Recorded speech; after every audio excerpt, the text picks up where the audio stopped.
Dapati Bibi Ardiansyah mesra dengan Millen Cirus, Vanessa Angel beri respons tak terduga. Aksinya pun sukses menghibur netter. Vanessa Angel dan Bibi Ardiansyah memang kerap mencuri perhatian netter.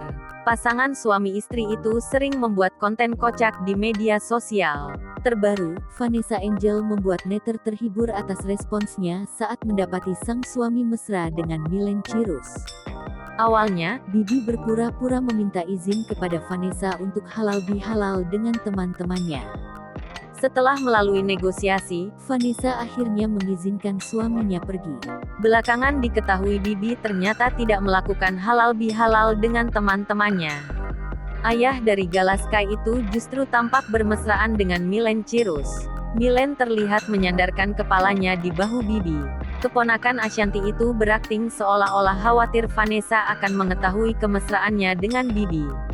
Tak berapa lama, Sosok Galaskai tiba-tiba muncul.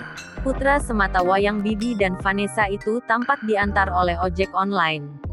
Belakangan diketahui Vanessa ternyata sengaja mengirimkan anaknya kepada sang suami melalui ojek online. Ia kesal sudah memberikan izin pergi kepada Bibi namun berakhir disalahgunakan.